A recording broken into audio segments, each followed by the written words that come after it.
maka apapun yang sudah dipersatukan oleh Allah tidak dapat dicerai-beraikan oleh manusia. Apapun yang sudah dipersaudarakan oleh Allah tidak akan dapat dipermusuhkan oleh harta, tidak akan dapat dipermusuhkan oleh dunia, tidak akan dapat dipermusuhkan oleh bisnis, tidak akan dapat dipermusuhkan oleh politik. Apa yang dipersaudarakan oleh Allah, innamal mu'minuna ikhwah, sesungguhnya orang-orang beriman itu bersaudara.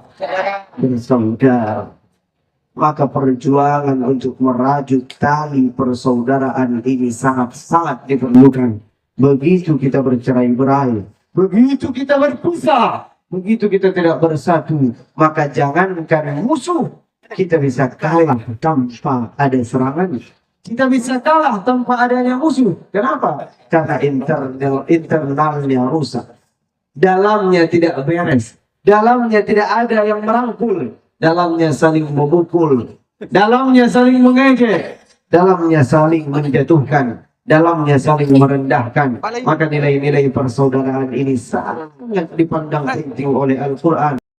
Assalamualaikum, halo guys, tolong subscribe channel saya ya.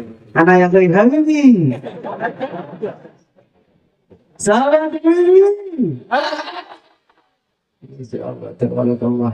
Kepada bapak-bapak yang sama-sama kami muliakan, semoga beliau-beliau semua disehatkan oleh Allah. Amin ya rabbal. Wabil khusus kepada seluruh hadirin jamaah, bapak ibu sekalian, adik kakak, abang-abang yang tanpa kehadiran sekalian semua, maka tidak akan sukses, tidak akan terselenggarakan acara pada malam yang berbahagia ini. Sponsor-sponsor ini ada, mereka ada, mereka hadir, datang dengan panggungnya, datang dengan sound systemnya, datang dengan segala persiapannya, tapi tanpa kehadiran bapak ibu jamaah sekalian, sesungguhnya sound system tidak ada gunanya, panggung tidak ada gunanya, yang berbicara pun tidak ada gunanya, karena sejatinya dakwah itu rukunnya ada 3, ad-da'i wad-da'wah wal-mad'u. Kalian adalah salah satu rukunnya dakwah, maka kehadiran bapak ibu sekalian adalah kunci daripada berjalannya dakwah pada malam yang penuh berkah ini. Orang Islam puhaba sehat, orang Islam mandu nyam, orang turun buku nah, buku gunung. Jangan lalu. Ya kadang dulu. Jangan dulu. Iba kamu. Iba.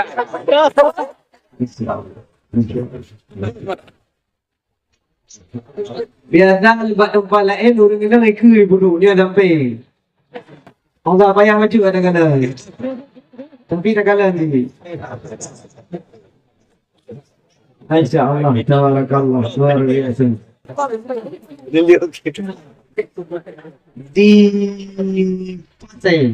Di Patong Labu kita bicara tentang Samudra Pasai. Pagi saya datang ke Aceh Timur berbicara tentang Perla. Begitu datang ke Nisang.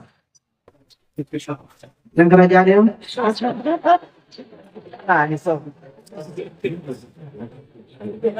Masya Allah, tabarakallah. Dulu pada masa perang salib, di mana Islam dibantai habis-habisan. Bahkan dalam riwayat dikatakan di dalam Masjid Al-Aqsa darah menggenang hingga mata kaki. Semuanya umat Muslim dibantai, dibunuh, dimatikan, dimusnahkan. Semua para ulama menyuarakan mari jihad, mari berperang. Namun ada seorang alim dan soleh, dia menarik diri. Dia menarik dari kerumunan. Dia menarik diri dari keramaian. Dia memang tidak ikut menggaungkan mari berperang. Dia tidak ikut menggaungkan mari berjihad. Tapi dia menarik diri untuk melihat akar persoalan, inti permasalahan. Mana yang bisa diperbaiki, mana yang bisa dijadikan sebagai bahan evaluasi. Dialah yang dikenal dalam dunia Islam dengan nama Al-Imam Al-Ghazali. Al-Imam Al-Ghazali, beliau memang tidak menyuarakan jihad di masa-masa perang salib. Tapi karena saat itu yang Imam Ghazali lihat bukanlah persoalan perang, tapi ada masalah dalam internal, degradasi moral, menurunnya sumber daya, menurunnya pola pikir, menurunnya pendidikan. Maka yang pertama sekali digaungkan oleh Imam Al-Ghazali adalah pendidik Aceh Utara. Yang saudara bukan? Aceh Utara bangkit, bangkit, bangkit. Tahu tak? Kan? Ada bangkit. Aceh Utara. Kita baru saja dilanda musibah. Kita baru saja ditimpa bencana. Maka untuk bangkit kembali, maka untuk maju kembali, maka untuk kembali muncul, kembali timbul, kembali ke permukaan, agar orang-orang melihat siapa itu Aceh Utara. Kuncinya hanya dua. Kuncinya apa dua? Yang pertama adalah ilmu, yang kedua adalah bersama. Bersama.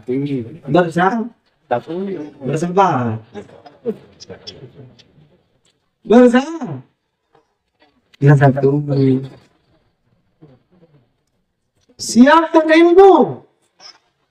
Ya boleh. Siapkan ilmu. Siap bersatu. Ya. Maka insya Allah Aceh Utara mah maju. Yang pertama adalah berilmu. Kenapa harus berilmu? Karena persatuan tanpa didasari ilmu hanyalah ikut-ikutan. Karena persatuan tanpa didasari ilmu hanyalah fanatisme buta. Ya, kamu dapat. Ya, kamu tahu. Ya, kamu tahu. Pakai sahabat. Kenapa harus bersatu? Kita tidak tahu. Tidak ada alasannya. Tidak ada landasannya. Maka persatuan tanpa ilmu tidak akan bertahan. Dia akan semu. Kenapa? Karena dia hanya sekedar ikut-ikutan. Karena dia hanyalah fanatisme. Dia tanya bersatu tanya. Kita tidak tahu di mana kita bersatu. Kenapa kita harus bersatu? Maka yang pertama fondasinya adalah ilmu. Yang nak dengar dan dengar lah. Yang nak dengar lagi. Yang pertama apa bro? Beragam nak dengar. Nak dengar. Bodoh awak orang ya. Yang pertama adalah ilmu, urgensinya ilmu. Begitu pentingnya ilmu. Ilmu apa Ustaz? Ilmu dunia dan ilmu agama. Keduanya sama-sama penting. Keduanya sama-sama berguna. Terserah, bebas mau jadi apa saja silakan. Bebas mau jadi apa saja silakan. Selama orientasinya adalah sebagai umat Islam mengejar ridha Allah. Mengejar ridha ilahi, itulah yang kita inginkan. Itulah tujuan yang pertama daripada mencari ilmu. Kita masih butuh dokter yang amanah. Kita masih butuh polisi yang bertakwa. Kita masih butuh jaksa yang tak dapat diberi fatwa. Kita masih butuh politisi yang amanah dalam menjaga suara. Kita masih butuh rakyat yang amanah dalam bersuara. Kita butuh ketakwaan, ketaatan itu ada dalam diri setiap masyarakat Nisam khususnya dan masyarakat Aceh Utara pada umumnya. Maka tuntutlah ilmu, carilah ilmu, kuliahlah setinggi-tingginya, mengajilah selama-lamanya. Keduanya adalah ilmu yang berguna. Jak bujut si kulabih benar. Kalau kata orang dulu, ya bujut bek dapat ngejok, ya si kulabih. Begitu kira-kira bahasa orang terdahulu. Begitulah kira-kira bahasa yang beredar. Karena ilmu ini sangat penting. baik ilmu dunia maupun ilmu agama. Namun Al-Imam Hasan Al-Basri mengatakan akan datang satu masa di mana umat manusia dia sangat mengerti ilmu dunia, dia sangat mengerti perkara-perkara dunia, sampai ketika ia memegang dirham tanpa melihat ia tahu berapa jumlahnya. Sampai kalau bahasa saat ini dia hanya memegang selembar uang kertas tanpa melihatnya, dia cukup meraba-raba, dia tahu berapa jumlahnya. Namun begitu masuk ke dalam urusan salat, dia tidak mengerti takbir, dia tidak mengerti rukun, syarat, dia tidak mengerti apa yang dilakukan dalam salat. Begitulah pergeseran terjadi. Kenapa? Karena terlalu mengejar dunia, karena terlalu mengejar harta, hingga ilmu terbengkalai, hingga ilmu tidak didahulukan. Bagaimana melihat ilmu yang sesuai ini? Bagaimana melihat ilmu yang mendekatkan kita kepada Allah? Karena sejatinya ada ilmu dunia yang membawa seseorang semakin dekat dengan surga, dan itu jauh lebih baik daripada ilmu akhirat yang membuat dia dekat dengan neraka. Bukan ilmu yang salah, ilmu adalah wasilah, ilmu adalah alat. Kitalah sebagai orang-orang yang salah, yang menyalahgunakannya. Kau cari ridha Allah dalam bisnismu, itu bagus. Kau cari ridha Allah dalam tanimu, itu bagus. Kau cari ridha Allah dalam profesimu, itu bagus. Tetapi begitu kau cari ridha dan puja manusia dari agamamu, maka akan binasa dan celaka amalanmu. Karena dengan itu akan hancur amalan-amalan yang kita lakukan. Maka sangat penting menuntut ilmu. Ini anda yang dulu bukan. Jadi jabut lumayan, jak sekolah lumayan. Yang galak jabut, yang galak jak sekolah. Silahkan kuliah setinggi-tingginya, namun jangan lupakan ilmu dasar untuk beribadah sebagai kewajiban kita. Sebagai hamba wajib beribadah kepada Allah, maka ilmu dasar itu harus ada. Setidaknya datang ke pesantren-pesantren yang di kampung Kodanyo, jabut lihat 6 tahun, SMP, SMA kita ada di pesantren, hingga kemudian kalau lepas kuliah, jauh Banda atau lepas Medan atau jauh Jakarta, ilmu dasarnya sudah ada, hingga tidak hilang kendali datang kendala, tidak hilang dari peredaran, tidak hilang dari pengawasan. Dia selalu merasa bahwa Allah bersamanya. Apa mulianya orang-orang menuntut ilmu adalah ulama warasatul anbiya. Ulama adalah pewaris. Dengar dong. Terang. Kata dia.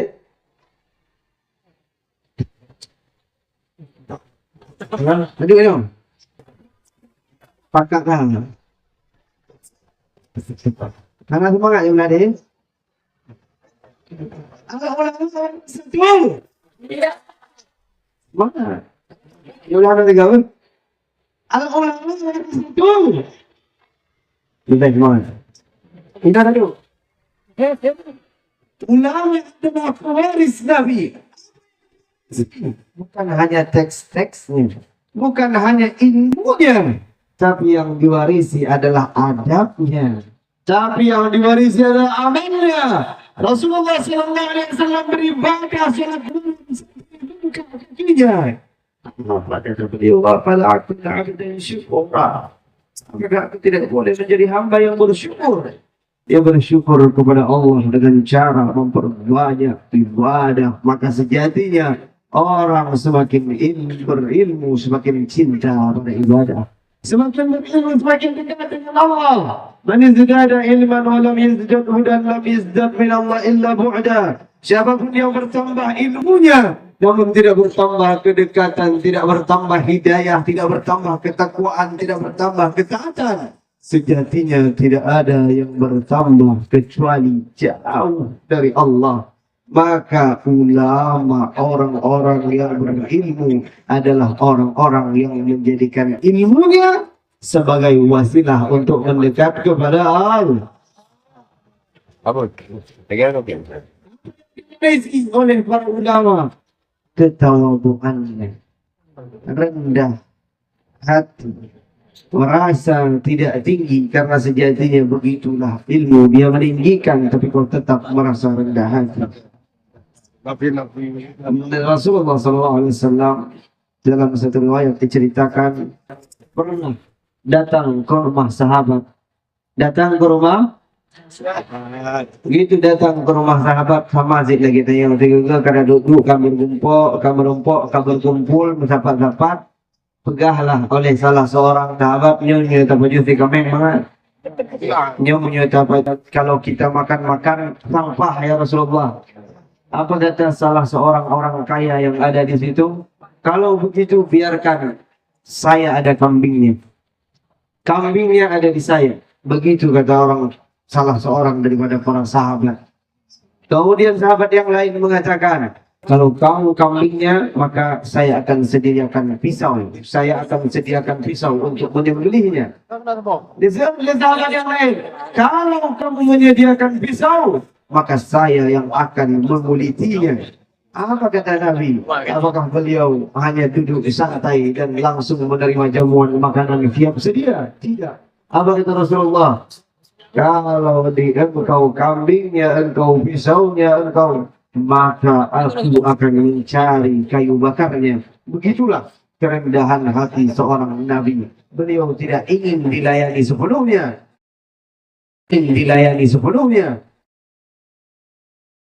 Beliau tidak ingin dihormati sebegitunya, namun beliau tetap rendah hati. Beliau ingin terlibat dalam setiap kegiatan kebaikan. Beliau selalu ingin terlibat dalam setiap hal-hal yang baik yang dilakukan oleh para sahabat. Karena begitulah Rasulullah SAW mengajarkan umatnya untuk selalu rendah hati. Dan inilah yang harus diwariskan dan memang diwariskan oleh para ulama. Sahabat Abdullah bin Abbas, turjumanul Quran, seorang ulama. Beliau pernah bertemu dengan sahabat Zaid bin Sabit. Tinggal ada Habib kau bertemu tu. Mana ada? Zaid bin Sabit. Sunnah. Zaid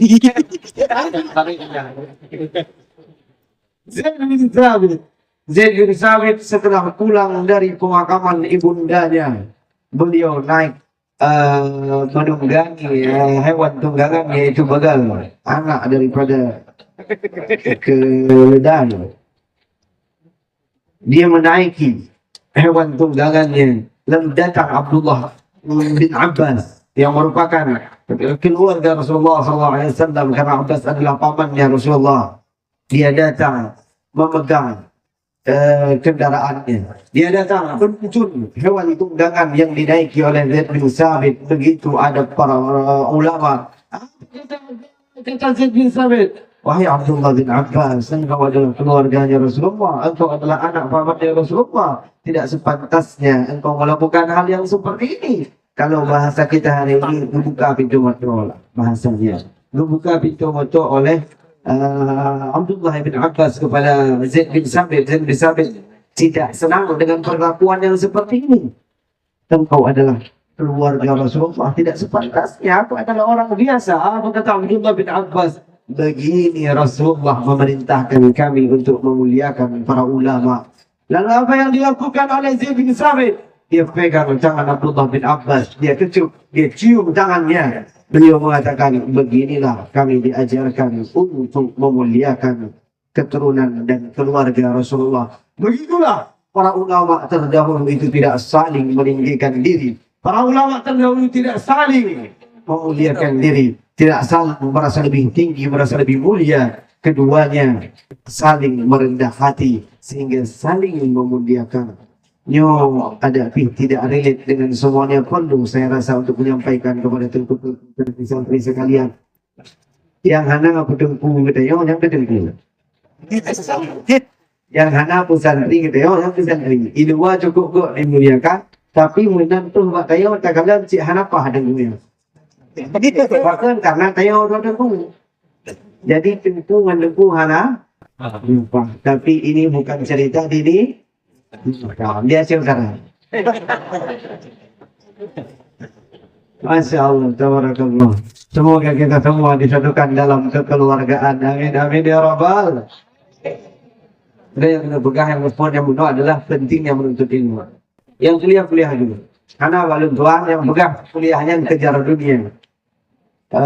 Dia kuliah kejar agama. Selama kau kuliah, niatnya berkontribusi untuk agama, menuntut ilmu kedokteran, fardu kifayah. Jangan orang jak kuliah, jak tuntut ilmu kedokteran. Malaysia dong deh. Maka kita perlu mendukung anak-anak, adik-adik yang datang ingin kuliah dengan niat yang tulus, dengan niat yang ikhlas, benar-benar dibimbing kuliah setinggi-tingginya, belajar sesungguh-sungguhnya agar engkau berkontribusi untuk agama, bangsa dan negara di bidang yang kamu cintai, di bidang yang kamu minati, di bidang yang kamu tekuni. Intinya menuntut ilmu. Habis. Yang tadi yang bilang. Deh. Bukan dia ngomong. Buat ada.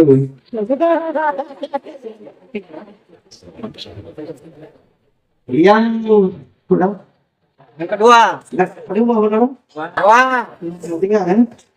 Kawan tu pulang. Bersatu. Betul.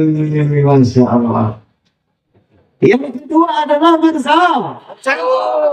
Wa'atasamu bihablillahi jami'an wa la tafarraqu. Dan berpegang teguhlah dengan tali Allah.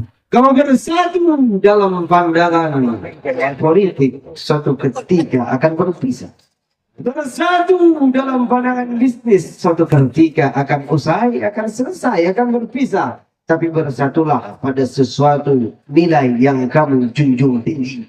Pada satu titik yang kamu setujui secara bersama. Kalau bahasa orang kuliah sekarang adalah common ground.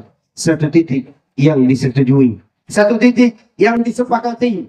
Satu nilai yang sama-sama dijunjung tinggi. Keadilan, kejujuran, hal-hal yang baik yang tidak pernah bertolak belakang dengan akal pikiran jernih manusia. Itulah hal-hal yang kita junjung tinggi. Maka bersatu dan persatuan ini sangat dipentingkan. Kenapa hari ini kita hadir? Karena bersatu. Siapa yang menyatukan? Allah. Seandainya kata Allah, engkau mengumpulkan apa yang ada di langit dan apa yang ada di bumi, kau infakkan, sungguh kau tidak akan dapat menyatukan dua hati manusia. Sungguh kau tidak akan dapat menyatukan dua perasaan insan. Namun siapa yang menyatukan datangnya kita ke sini adalah Allah. Maka apapun yang sudah dipersatukan oleh Allah tidak dapat dicerai beraikan oleh manusia. Apapun yang sudah dipersaudarakan oleh Allah tidak akan dapat dipermusuhkan oleh harta, tidak akan dapat dipermusuhkan oleh dunia, tidak akan dapat dipermusuhkan oleh bisnis, tidak akan dapat dipermusuhkan oleh politik. Apa yang dipersaudarakan oleh Allah, innamal mu'minuna ikhwah, sesungguhnya orang-orang beriman itu bersaudara. Maka perjuangan untuk merajut tali persaudaraan ini sangat-sangat diperlukan. Begitu kita bercerai-berai, begitu kita berpisah, begitu kita tidak bersatu, maka jangankan musuh, kita bisa kalah tanpa ada serangan. Kita bisa kalah tanpa adanya musuh. Kenapa? Karena internalnya rusak. Dalamnya tidak beres. Dalamnya tidak ada yang merangkul. Dalamnya saling memukul. Dalamnya saling mengejek. Dalamnya saling menjatuhkan. Dalamnya saling merendahkan. Maka nilai-nilai persaudaraan ini sangat dipandang penting oleh Al-Quran. Bahkan apa kata Allah dalam Quran surah An-Nisa ayat pertama, wattaqullah alladzi tasaaluna bihi wal arham, dan bertakwalah kepada Allah dan jagalah tali silaturahmi, jagalah tali persaudaraan. Allah menggandengkan perintah untuk bertakwa dengan perintah untuk menjaga tali persaudaraan. Begitulah pentingnya persaudaraan. Namun setiap persaudaraan di dunia, setiap persahabatan di dunia, setiap jalinan hubungan di dunia, semuanya akan berpisah di akhirat. Anak akan bertengkar dengan ayahnya, suami dengan istrinya tidak lagi baik, semuanya akan bertengkar. Bos dengan karyawan, anak dengan istri, anak dengan orang tua, suami dengan istri, sahabat dengan kerabat lainnya, semua kita akan saling bermusuhan. Semua kita akan saling bermusuhan. Semuanya mementingkan diri sendiri masing-masing. Apa kata Allah? Al-akhilla yawma idzin ba'duhum li ba'din aduwwun. Persaudaraan itu kelak di hari kiamat akan saling bermusuhan. Kita tidak saling kenal dengan orang-orang yang kita duduk samping-sampingan hari ini. Kita tidak akan saling kenal dengan orang-orang yang satu rumah dengan kita hari ini. Illal muttaqin, kecuali orang-orang yang bertakwa.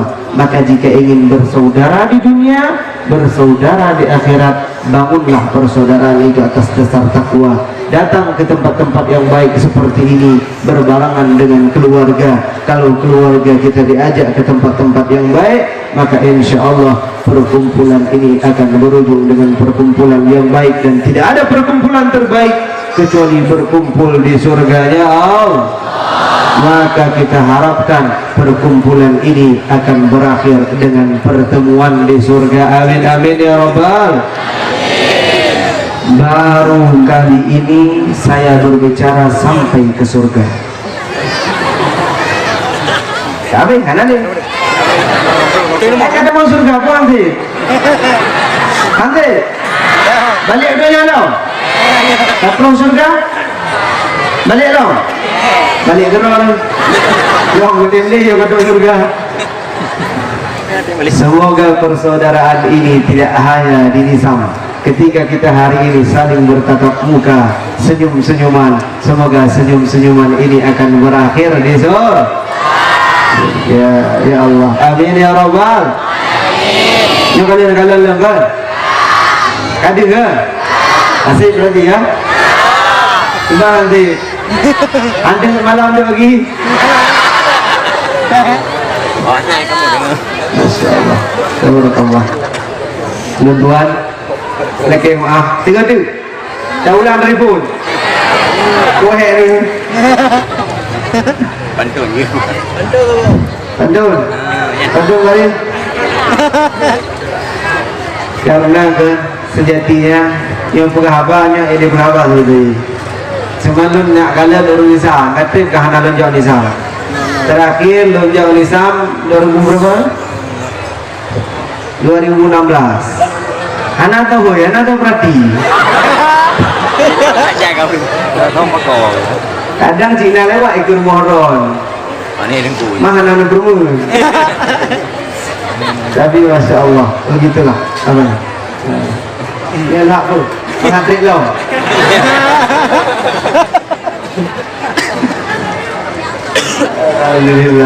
Alhamdulillah. Nyo kata benar Islam, insyaallah nyo kan kali pertama tu dan akan terus berkelanjutan karena nyo Aceh Utara level titik handal berokon. Jadi di Melabuh 1 titik, di Aceh Selatan 1 titik, Aceh Utara 3 titik. Bagian pertama di Dewantara, Ujang Salim, kemudian lanjut di Pantuan Labu, kemudian berakhir di ini. Bisa, level titik saja Aceh Utara. Nyandung Luah, Kabupaten Undon. Nana duduk berdua kampung. Ada apa? Nana simak bukan? Masya Allah. Ini orang tak nasi? Mati. Betul? Abi anak kedua betul. Belum mati abangnya. Ino deh. Oke. Insya Allah. Lu betul je.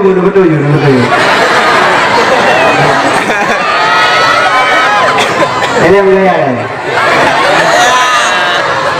Mana? Ya? Jano? Tapi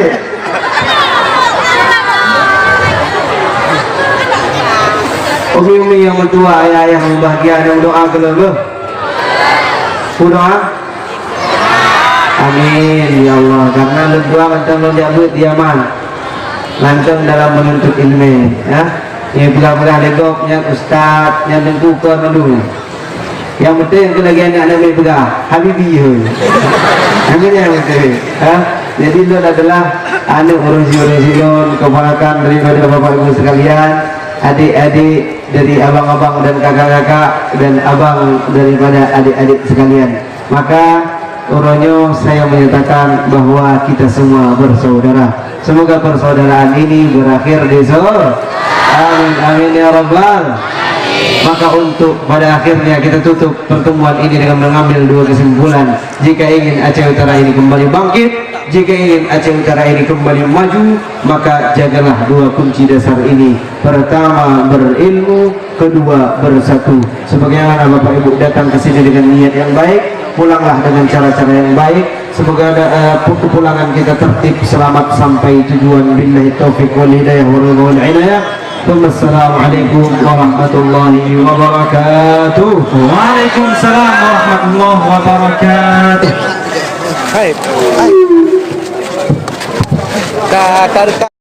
Assalamualaikum. Halo guys, tolong subscribe channel saya ya.